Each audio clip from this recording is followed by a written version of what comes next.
Live from the NJ.com studio comes the only weekly TV podcast you'll need, where a lofty critic squares off with an obsessed superfan on everything from highbrow drama to lowbrow reality. The cocktail shaker is ready. Prepare for your TV hangover. Now, your hosts, Vicki Hyman and Erin Medley.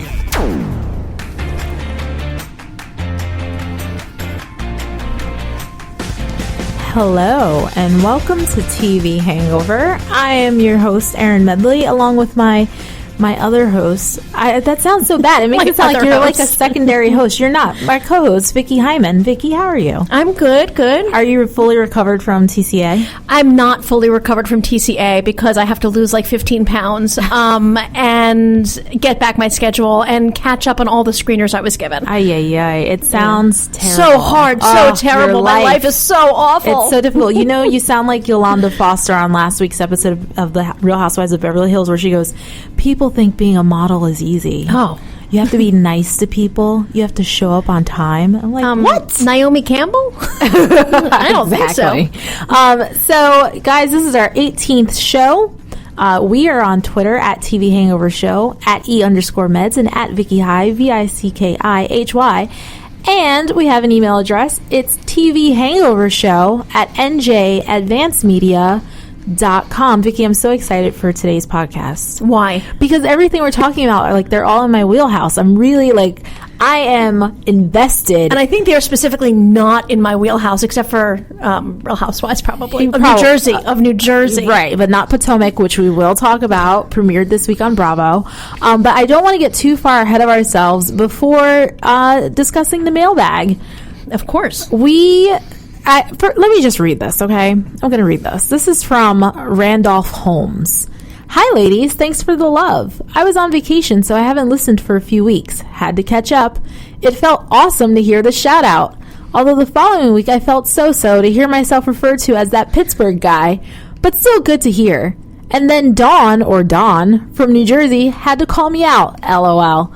I guess I wasn't the first email, but I felt sad to hear myself called Ralph. But I digress. Time for a question. Other than the Big Bang Theory, what popular show do you think is the most overrated? It can be a new or long-running show, by the way. Once again, thanks for the love. Before we answer Randolph's question, Randy. That would be Randy. Randy, I would like to say that I am so sad that you felt sad that I called you Ralph, but I'm going to blame that on producer Alyssa because I can't remember anything. Like, I am lucky if I remember what I had for dinner last night.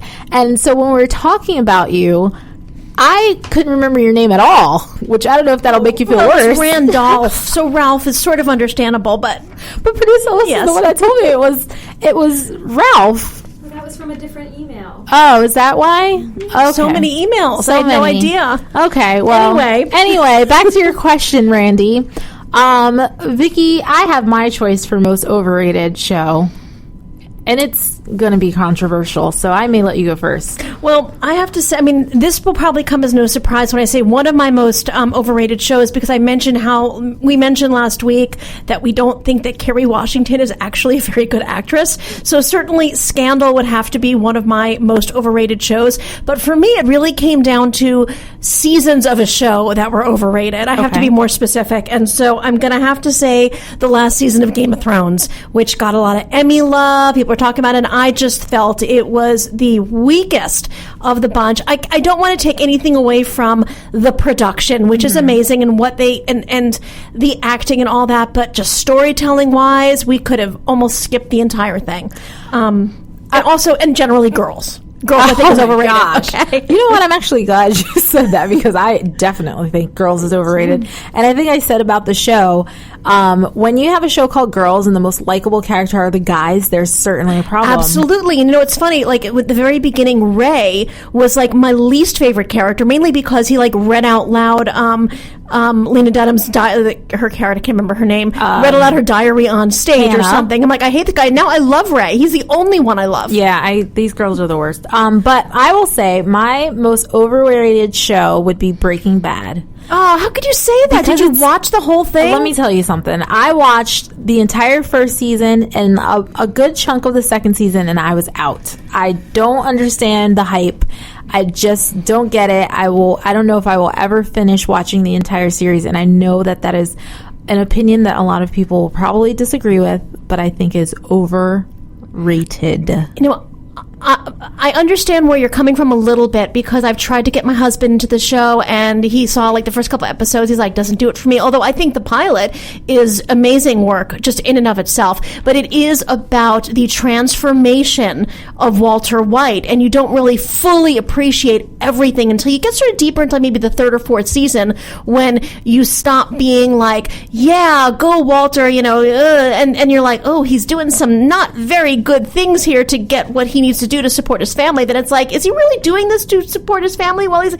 And once you take it as a whole, it's amazing, but I still think that the individual episodes can be perfection. Yeah, no. Oh my God. All right. So, on that note, Making a Murderer, we talked about it a couple weeks ago. Vicki, you hadn't finished the last time we talked about it. Neither had I. Finished. You have now finished, and I want to just, before we get into the news item here, I want to just get your thoughts on the whole series after you finish watching it. Well, you guys bugged me to finish it, and I really didn't feel that the last 3 episodes was going to change my mind about how I felt about the show as a show, or Stephen Avery's case as a case, and it didn't. I still think it is a very engrossing documentary and a look at the justice system gone very, very wrong. I still think that, yeah, he could have killed her, but he needs a new trial. And I think that's interesting that, like, there's some people aren't making that distinction. Mm-hmm. Like, there are people who are either like, he is a scumbag who killed her and needs to stay in jail, or they're like, let him out right now. And I think the argument that the filmmakers are making is that the justice system failed him, and he deserves, he and his nephew certainly, the nephew deserves definitely. another chance. And I mean, that's just the way America is these days. You have to go one way or the other to the extreme, and there's like a middle ground that is very reasonable here. Well, I think that's the same thing with Serial Season 1, where a lot of people were like, Adnan Syed should be let out of prison right away. Like, he didn't kill his girlfriend, Hay. And then other people were just like, well, I don't know if he killed her, but, the justice system certainly failed him. And he should at least get a second trial, which he is getting another, like a retrial. There's definitely some motion that's in court right now. It doesn't look that way for Stephen Avery, though. That it's sort of just, I think that was what happened, although there may possibly be a second season.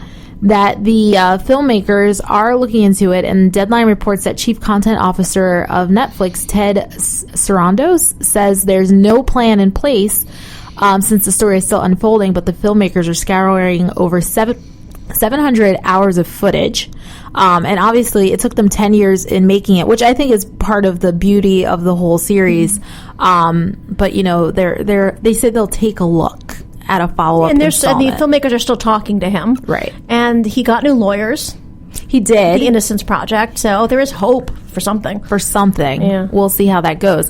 But, what I really enjoy most about Making a Murderer is, now that almost everyone's watched it, the people that will have, there are a lot of theories out there. So I want to just go through a couple of the theories from the website crimefeed.com. Supplied to us by producer Anthony. And let's just see what you think. So theory number 1 is that Scott, Avery's brother-in-law, and Bobby Dassey, Avery's nephew, and Brendan Dassey's brother, killed Halbach purposefully or accidentally and framed Avery for the crime, and then sat back and watched as the Manitowoc County Sheriff's Department separately did the same. This is my personal theory. I can see a theory where, the evidence is so strong that evidence was planted. The smoking gun about the open evidence where they took his blood out or whatever it was. I guess that there could have been somebody else who did it, and the Manitowoc County Sheriff's Office was like, oh, this looks good, let's make it an even stronger case. Right. It's possible. I can't really say for sure. I just got a feeling when Bobby Dassey was on the stand, I didn't believe anything he said, and that has always been my theory, that he was involved in the murder. And if you watch the show closely, you realize like that at one point, the story that he tells and the story that Scott tells about like seeing one another passing on the road or something like that was like, it just couldn't have happened. I don't agree. I didn't feel that was weird. Really? Yeah. I thought that was weird. But do you think that do you think that in that theory, it was a spur of the moment kind of thing where they decided to kill somebody and say, oh, let's blame it on Steve, or they planned it out? No. I don't think they planned it out. I also don't think that they if this all happened, yes, allegedly, if this theory is correct. I don't think they planned it out in advance, and I don't think they planned at all to frame Stephen Avery. I think it just, the circumstances happened that way, and maybe one of the cops said to them like, hey, we'll let you slide on this one. I don't know. All right, theory number 2. Chuck and Earl Avery killed Halbach and framed their brother. That was Stephen Avery's theory at a certain point, because he filed documents in 2009 which pointed the fingers at his brother. Just one finger, not both fingers. I just don't want to be there for Thanksgiving dinner. Well, we know this family is a little weird. Like, if nothing else, we know that the Avery family is a little odd. No? I just don't know.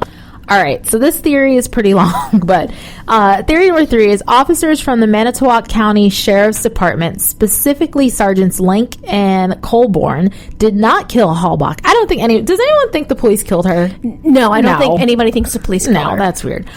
They did not kill Halbach, but planted evidence that implicated Avery. Avery's defense team suggested that the officers believed Avery was guilty of the crime and only planted evidence to secure a conviction, ignoring other potential suspects. However, internet theorists, and we know how accurate those people are less generous about the officers' motives, with many suggesting that the police didn't care about who killed Halbach, but wanted Avery to take the fall because his multi-million-dollar civil suit settlement was going to bankrupt the county and humiliate many members in local law enforcement. Isn't that the theory of making a murder? Yes. That is the theory. Yes, thank you. Good work, internet theorists. Conspiracy theorists. Yes, that is what the whole documentary is based on. All right, theory number 4. Ryan Heligas, Teresa's ex-boyfriend, killed her. I mean, but who? I don't even know. I mean, like, if you'd said her brother, because a lot of people are pointing like, oh, is that number 5? No, I don't know. It's not number 5. And I'm like, I don't think it was her brother either. So, yeah, I don't even remember the boyfriend. Okay. Theory number 5. Stephen Avery did it, with or without the help of Brendan Dassey. Ding, ding, ding. I'm sorry. I mean, Vicki, you still... we had this talk the other day where, this before we both finished it, and I haven't changed my mind, which is that, yeah, I still think he could have done it. Have you changed your mind? Because you said you didn't think he did it. I don't... Okay. After reading... the evidence that was left out of the documentary, reading about it. Some of which was persuasive, some which was not. Correct. I had a little bit of doubt, but really, I don't think he did it. I go based on my gut, and he could just be a sociopath and like a really great liar, but I just don't believe in listening to him and watching his mannerisms when he was being interrogated. And I watch a lot of Dateline, so I've seen a lot of people being interrogated by the police, and you can really tell the guilty people from the innocent people. And when that officer was saying to him, you killed Teresa because of blah blah blah, don't you feel badly? And he's like, I don't feel bad about anything, like I didn't kill her. I agree. He is very convincing, and I'm just on the basis of that, he is extremely convincing, but I do think that some of the evidence is pretty strong. There's I think the one piece of evidence about like something on the hood of the sweat, yes, which would be very, very hard to plan. But why would? But like his sweat could be on the hood of her car. He knows how to fix cars. Like she could have had car problem at any time. How about the weird stuff about him calling her, send the lady out? He showed up in a towel. I mean, allegedly, the towel. Yeah. Well, you cannot question the dead. I'm not saying he did. I'm saying I think he could have done it based on the stuff that we heard outside of his own appearance and what he said. I think it is a strong leap to murder, like from weirdo. Like you can be a weirdo and not be a murderer. Thank God, it's a strong leap. Otherwise, we'd all be dead here. Oh, okay. Okay, well, on that note, from one weirdo to another, Janet Hubert, the actress who portrayed the original Aunt Viv on the hit 90s sitcom The Fresh Prince of Bel-Air, called out Jada Pinkett Smith, the wife of Hubert's former co-star and, shall we say, nemesis, Will Smith, for saying she wouldn't attend or watch the Oscars because of a lack of diversity in the nominees. The Montclair, New Jersey actress... Which I happen to know, and I was like, hey, Aunt Viv's from New Jersey! Oh, boy. The Montclair, New Jersey actress took to Facebook on Martin Luther King Day and in an expletive-laden rant, which we will let you hear, replied to the power couple, insinuating that their boycott is really a case of sour grapes because Will Smith didn't get an acting nod for his role in the NFL drama Concussion. Let's take a listen to Aunt Viv's rant. I want to say something about Jada Pinkett Smith asking other actors, black actors and actresses, to boycott the Oscars. First of all, Miss Thing, does your man not have a mouth of his own with which to speak? And the second thing is, girlfriend, there's a lot of shit going on in the world that you all don't seem to recognize. People are dying, our boys are being shot left and right, people are hungry, people are starving, people are trying to pay bills, and you talk about some motherfuckers in Oscars, and it just ain't that deep. And here's the other thing, for you to ask other actors and other blackstresses and actresses to jeopardize their career, and they're standing in a town that you know damn well, you don't do that. And here's the other thing, they don't care. They don't care. And I find it ironic that somebody who has made their living and made millions and millions of dollars from the very people that you're talking about boycotting, just because you didn't get a nomination, just because you didn't win, that is not the way life works, baby. That is not the way life works, baby. That's what I'm going to say. That's what I'm going to say to people from now on. When someone comes to me with a dumb idea, I'm just going to be like, that is not the way life works, baby. Get it together. I wish I could pull off Miss Thing, because I would love to use that, like every day. I think you can. So, Vicki, this has been the topic of discussion for the past week since the Oscar nominations were announced last Thursday. What are your thoughts? I kind of agree. Our producer Anthony wrote an interesting story about it, looking at the perspective of other people who've been commenting on it. Other black actresses, actors, or directors. Blackstresses. Do you think she meant to say blackstresses? Yes. Okay, sorry. And one Michael Rappaport. And I kind of agree with their pushback to Jada Pinkett Smith, which is that, you shouldn't be, you should be honoring the portrayals and the works, and you shouldn't just be, like, it almost seems like people are saying we should have a category for, diverse, best actor, best actress. And there were a lot of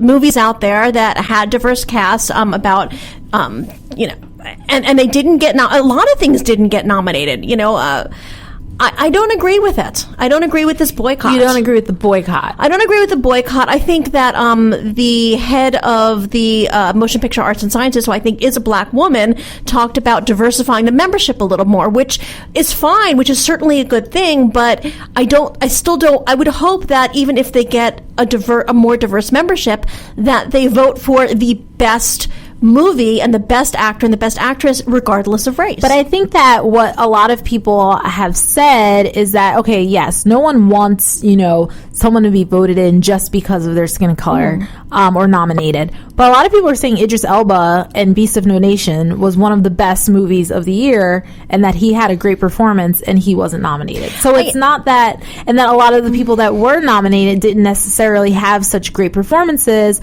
but maybe they were nominated because, their movie was nominated for Best Picture and not necessarily their performance was great. I think Beast of No Nation is actually like sort of an outlier because it had such a weird distribution process where it seemed like it was almost more of a TV thing. Like maybe people were thinking, well, because on Netflix. Mm-hmm. It came out in the theaters, but not a lot of theaters, I don't think. But it was mainly, I think most people saw it on Netflix and they weren't thinking Oscar when they saw it. But it was a contender. It was a contender, but right. I think that it's This is the same thing that came up on the show Project Greenlight this season, which you didn't watch. I didn't watch, but I know what you're talking about. Okay, so Effie Brown made a point in one of the first episodes, I think it may have been the first episode, when they were trying to choose the director for the movie. And she said, the only ethnically diverse directing duo that we have is this, or directing candidate. It was a duo. And, that should be considered in the overall decision making, but also the fact that the script that they were initially working with had one African American and she was a prostitute or something to that effect. And, Matt Damon said, we should pick the best person for the job and show diversity in other ways. And, he received a lot of backlash for that. He said, it's not in who you choose as a director, it's in the casting, in the making of the movie or something like that. Those things are easy to say, but there are very few ways to get diversity without making a concerted effort in saying, okay, maybe we won't go with the best person for the job. We're going to go with this other person to diversify. But I agree with you on that. And that's coming from a root level, but the Oscar boycott is like the end product, and let's vote on the end product. Like, we should change how things, and we should make movies that reflect a greater experience of America and of the world. But like, the Oscar boycott is the end product, and we should be voting on the end product. I mean, that's a boycott is not going to, maybe actually it'll push them to create more diversity at the end, but it's kind of like, I don't think it will. And I think Spike Lee said something the other day, and I know this is not TV, we're talking about movies, but it's all relative. I actually think that TV is way ahead of filmmaking in diversity. But so let me just see let me just read what Scott, oh my God, I cannot speak. Let me read what Spike Lee said on Facebook. As this is the middle of a very long post. As I see it, the Academy Awards is not where the real battle is. It's in the executive office of the Hollywood studios and TV and cable networks. This is where the gatekeepers decide what gets made and what gets jettisoned to turnaround or scrap heap. This is what's important. The gatekeepers, those with the green light vote. As the great actor Leslie Odom Jr. sings and dances in the game-changing Broadway musical Hamilton, I want to be in the room where it happens. People, the truth is, we ain't in those rooms, and until minorities are, the Oscar nominees will remain lily white. Thank you, Spike Lee, for agreeing with me. I think he's absolutely correct. There aren't a lot of minorities in the studios, like who are studio execs. They don't run studios. That's not how it works. And while the head of the Academy may be an African-American woman, that makes zero difference at all. And so I think that's really where the change needs to happen. But do you think an Oscar boycott is going to make that change happen? No, it's not. I actually agree with Viv. And the fact that it's only a boycott because she's only J.D. Pinkett Smith is only boycotting because Will Smith was not nominated. Had he been the only African American person nominated, he would have been there. I mean, I agree. There's no doubt. And also, people are calling for like Chris Rock to boycott. Do you know what a contract is? The man can't just not show up. Like, that's not how that's going to work. And again, it's not really the Academy's fault that the Academy members voted for these particular nominees. Correct. Also, Chris Rock is going to skewer. Yeah, it's gonna be fun to watch. It is going to be so good. So this week on Bravo, because we just don't have enough, they premiered Real Housewives of Potomac. I am a Real Housewives lover. I watch every iteration.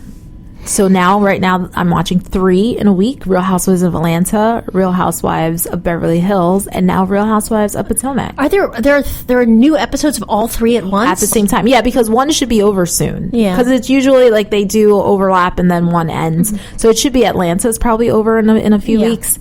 But yeah, Sunday night, Monday night. Oh no, it's 2 are on Sunday and then on Tuesday.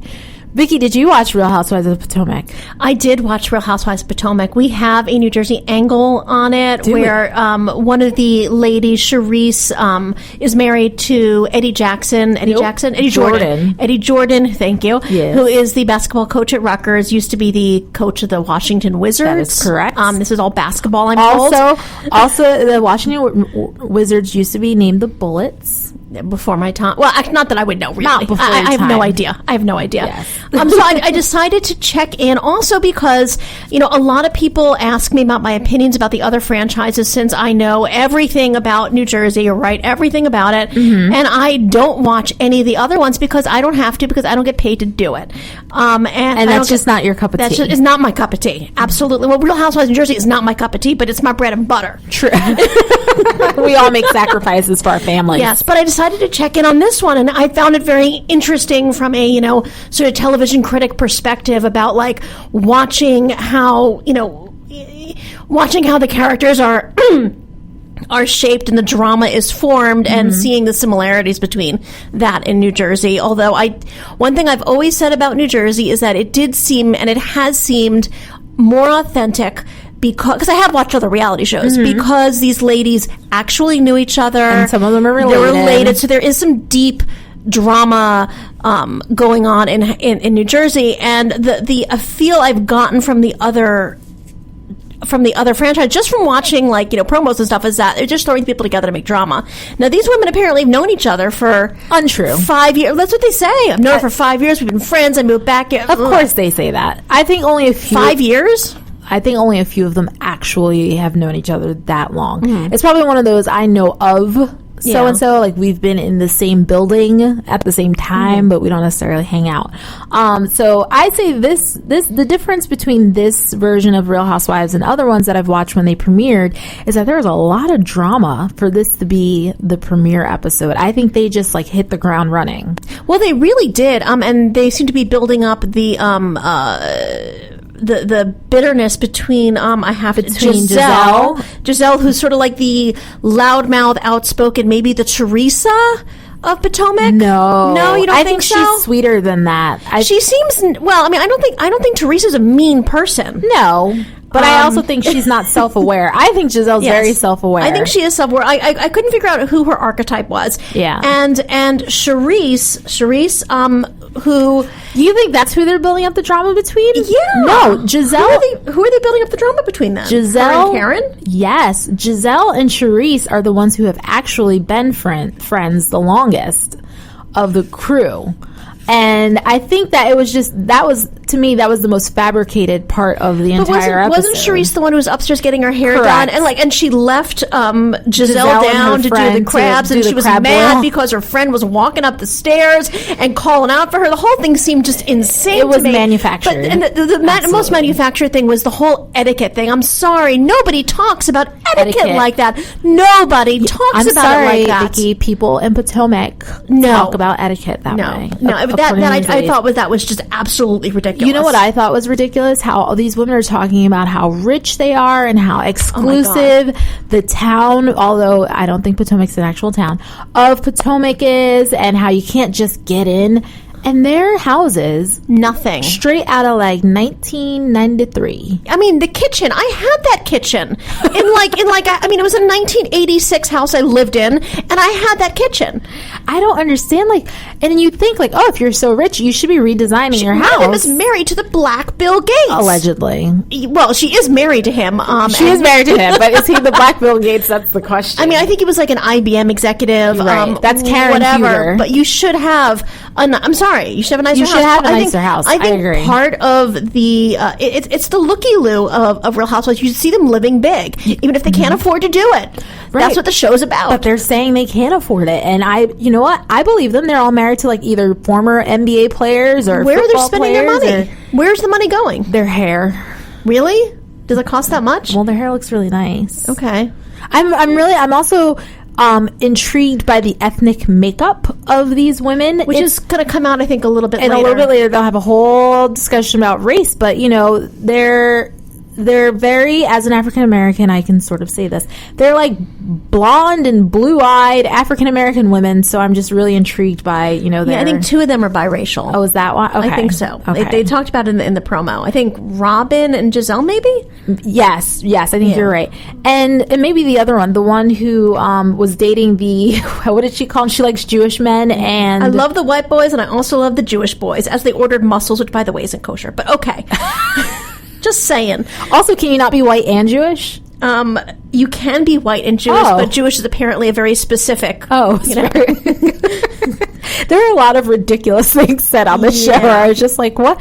You guys can't believe your own hype, but I guess they do believe their own hype. Sorry, you know what made me very sad is that two of the women talked about who their parents were and like their father worked with Martin Luther King and Andrew Young in the Civil Rights Movement, and I'm like, yes, and you are on Real Housewives of Potomac. And you're bringing it back. They must be so proud. Yeah, you are setting everybody back 50 years. It really did make me sad. Well, I will continue watching because like I said, I've watched every single iteration of Real Housewives, including the DC season, which was embarrassing for Bravo. I've watched the Real Housewives of Cheshire, however you say that. I've watched the Real Housewives of Melbourne. I love them all. I will be watching Potomac, and I'll give some updates if you want them. It looks to be an interesting season. I think the takeaway quote from the scenes from, the presence of your face repulses me. So I'm going to work that one in, Miss Thing. Okay. Well, that ain't the way it works, baby. Vicki, you have a rant to go on. I don't know if it's a rant. I would like to point something out. Boy. This is going back to Real Housewives of New Jersey. Teresa Giudice is coming out with her prison memoir, a memoir about her life. Turning the Tables. It comes out on early February. She's got a couple of appearances scheduled in New Jersey, and people are fairly outraged at the bookstore owners for booking her.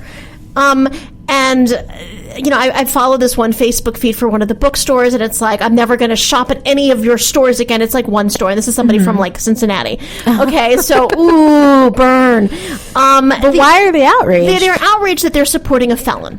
Oh, and we should not be contributing any money towards Teresa when she can't pay her debts and she's buying a $100,000 car, blah, blah, blah. But isn't that the problem with our criminal justice system? Is that people who go to prison and then get out can't find employment, and therefore this remain criminals? Point. It's like, yes, she spent a lot of money that she probably should not have spent on a very fancy new car. If you need a car, that's fine. That's what Honda Civics are for. Great cars. Mine has heated seats. I love it.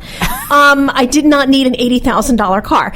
Yeah. Okay, she is aware of her, according to her lawyer tells me, she is aware that she has debts, and these debts will be addressed. She cannot pay her debts unless she makes some money. Absolutely. You want her to make some money, and you want her to pay back the debt. So let's try to let her make a little money maybe so she can try paying off these debts. We'll revisit. I mean, I'm following this. Right. I know who she owes money to. And if in 3 months or 6 months she is still not paying her debts, then let's get the pitchforks out. Right. But let's try to let the woman give the make woman a chance. Money. Give her a chance. I mean, everyone deserves one. Vicki, I want to keep you on your toes. Oh. So this week, to get you out of your comfort zone, we're going to do a little quiz. Based on a little show called The Bachelor. I've heard of it. You've heard of it? Yes. You actually watched Bachelor in Paradise. Totally different, apparently. Completely different. Completely different. But now, next season, when Bachelor in Paradise premieres, you'll know who some of the characters are. Can I knock my head against the microphone? Absolutely not. You're going to enjoy this. This is going to be my favorite part of this podcast. So question number 1, multiple choice. Do we tell people that I actually have not watched The Bachelor? Vicki has not watched this season of The Bachelor. I was told not to. With Ben Higgy. Ben who? Higgy. Higgy? That's his name? Yes, he was Ben H last season on The Bachelorette. And I'm going to ask her these questions. She has no idea what I'm talking about. All right, ready? Yes. On this week's episode, one of the group dates was a competitive game of basketball, a competitive game of soccer, a competitive game of golf. I would say basketball because there's more possibility for jiggling in basketball. You know what? What? Someone should be a producer on The Bachelor. Because that would actually make sense, but you're wrong. What was it? It's a competitive game of soccer. Soccer. Is Ben a soccer person? No, Ben actually plays basketball. Like in the premiere episode, all he talked about for like 5 minutes was how he loved to play basketball growing up, and they showed photos of him when he was a kid, and he's like shooting the ball around, and I'm like, and then you go play soccer. I don't understand. Was there a soccer sponsor involved? No, but I think there were 2 women from the World Cup team. Oh, okay, that makes sense then. All right, next. Which one of these is not the occupation of a Bachelor contestant? Okay. War veteran, orthodontist, twin. I'm sorry, is twin an occupation? I don't know, is it? I'm going to say yes because you included it, and I'm thinking about the sexual aspects of being a twin, maybe. I don't know. Did I just say that? I don't know. Let's move on. Answer, please. Not Not. an orthodontist, because that's not sexy. That is correct. Hey, there you go. Yes, so twin apparently is an occupation. Yeah, so I'm saying, the reason why I say twin's occupation, because the only way I can imagine it being an actual occupation if it involves some sort of video aspect. I don't know about all that. I just know Or that you're a double mint, that if I was one of the commercial star. twins, and there is a set of twins, if I was one of the twins and everyone else had a real occupation, and then for me they put up twin, I'd be a little annoyed. But that's just me. All right, here it is. When Ben finds one of the women crying in the bathroom, he responds by saying, I am responsible for the emotions and the feelings in this house. I can't believe all the drama this season. Or, are you crying? There's no crying in baseball. So which one did he say? Which one did he say? The first one. That is correct. Yeah, I can totally see a producer saying, this is what you have to say now, Ben. Because he's supposed to be a nice bachelor, He right? is a nice bachelor. Because there are nice bachelors and there are not so nice bachelors, Correct, but right? he seems very sincere. Yeah, I so. could believe that he would actually say this. I think Ben Higgy is being hot. told by a producer to say Ben, it. look, if this doesn't work out, because these women seem a little BS crazy. E_meds. At E_meds, I'm single as well. All right. Number 4. Which one of these is not the name of a contestant on this season of The Bachelor? Jubilee, Lace, Shoshana. Oh, God, you wouldn't make up Jubilee or Lace because you're not that creative. Oh, now that's a So I'm dig. going to go for Shoshana. That is incorrect. It is a trick question. These are all names of Okay. contestants on the Okay. show. All right. All right. Here's number 5. When Ben revealed 2 people close to him had died, contestant Olivia tried to relate by Saying she watched Making a Murderer. no. 1, talking about her adoption. 2, revealing her twin died in a tragic car accident. Or 3, complaining about her cankles. Ooh. I love the word cankle, so I want to go for C, but I'm going to go for B because that seems fairly, with the twin stuff earlier. Well, we have a clip. Let's take a listen. I got a phone call this morning from my family. 2 people who are close to my family passed away in a plane crash last night. These 2 people have been pillars of my community back home since I was little. Obviously, that adds an element to today for me. Just a little down. I'm here to find somebody, and I'm here to find somebody when stuff like this happens to just sit with, talk to. I'm so excited to be here, and you all, as I look around this room, make me realize why I'm so excited to be here. Can I grab you and Yes. talk to you? I'll lead the way. So, everyone has things on their body that they just... Oh my God, it's the cankles. And mine, waist down, I hate my legs. I hate them. People have written blogs that I have cankles. And, sorry.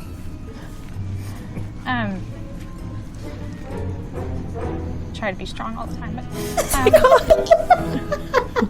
the scariest thing ever. Oh my God. Okay, I'm quitting and starting a celebrity cankle blog. Because clearly there's money to be made. I would like to say that every season I watch Oh my God. The Bachelor or The Bachelorette, I think these are some really attractive men and women, yet they're all single. And then Olivia comes with the cankles thing, and I'm like, and now it makes sense. I love the sad trombone music, which are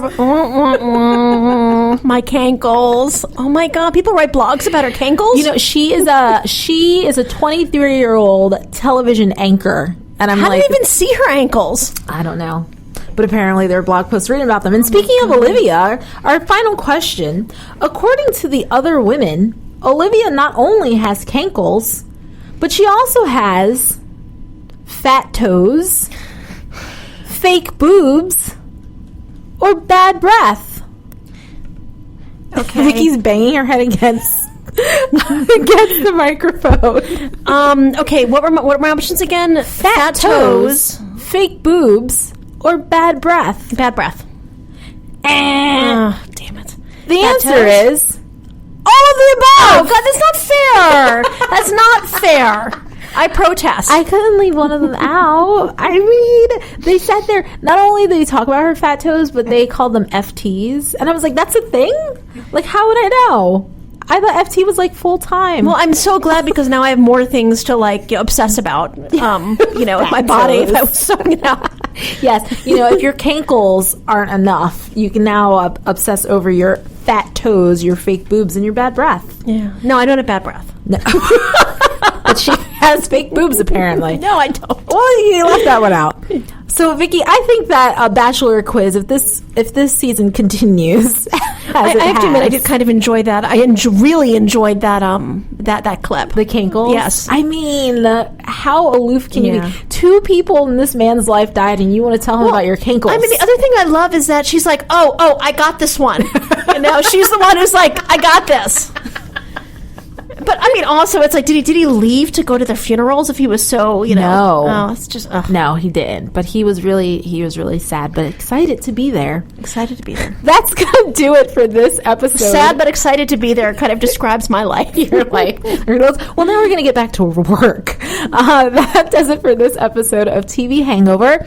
Don't forget to follow us on iTunes and Spreaker and TuneIn and all of these other places where you can find us. And you want to rate us because that always helps. Tweet us at TV Hangover Show, at E_meds, and at Vicki Hy, VICKIHY. We will be back with another exciting episode of TV Hangover.